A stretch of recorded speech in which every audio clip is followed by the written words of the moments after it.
Salut à tous. Alors, pour ma première vidéo, je vais vous parler du BTC, vu que là, ça se casse la gueule fortement.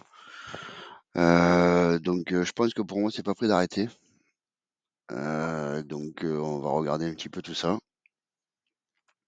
Comme on peut le voir, j'avais un marqueur à 44 800 qui a été pété.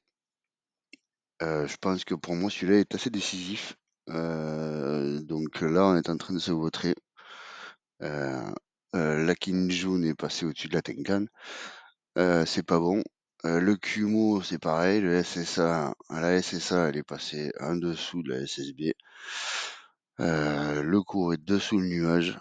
Nous avons encore touché un autre marqueur à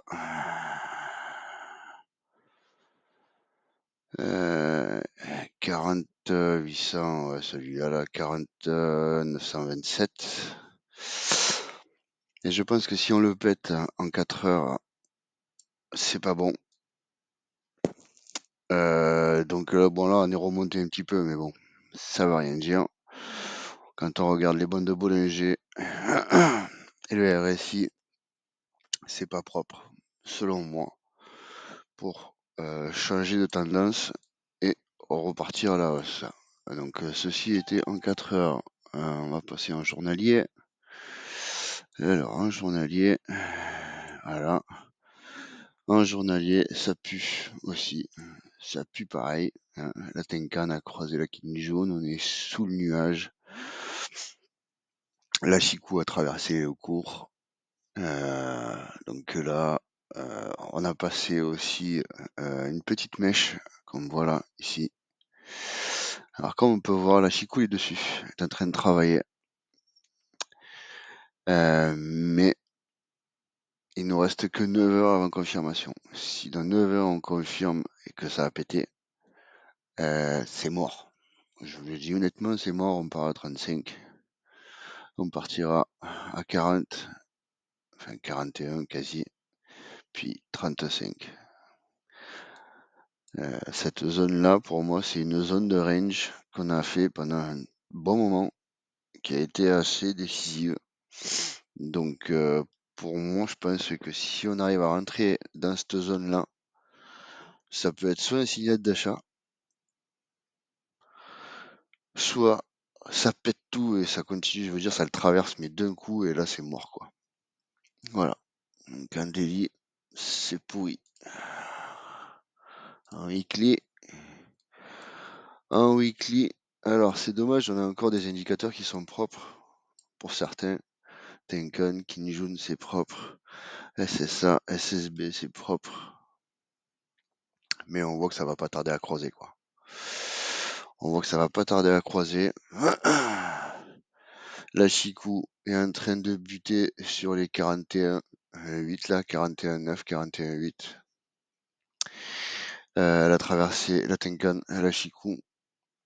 Donc, à moins d'un rebond, et de retraverser Tenkan, Kinjun, ça m'étonnerait qu'il se passe quelque chose. Quand on regarde le RSI et les bandes de Bollinger, c'est pas propre du tout, ça pue, ça pue, ça pue de longue. Donc là, je veux dire, il n'y a rien qui est positif, quoi. Rien de positif, hormis quelques indicateurs, mais c'est pas. Là, c'est pareil, hein, si on regarde, c'est pareil. Tenkan et Kinjun. La Chikou, bon, elle est au-dessus du cours, donc là, pour le moment, on est tranquille. Mais le cours est en train de casser.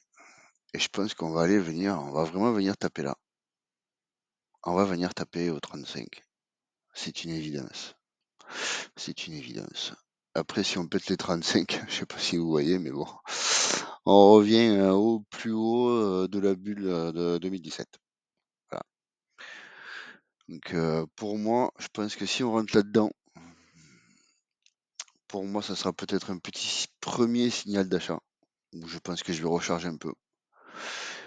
Et si on le pète, ça va venir jusqu'ici. Et là, j'ai fait limite all-in, quoi. Voilà, voilà. Bon, mais écoutez, c'est tout ce que j'ai à dire sur BTC. J'espère que ça vous aura plu ce format-là. Bah, écoutez, donnez-moi des nouvelles, hein, marquez-moi si vous avez aimé ou si vous voulez que je repasse sur du classique, papier et écriture, vu que je suis pas une bombe en écriture. Donc c'était pour ça que je voulais envisager ce format-là.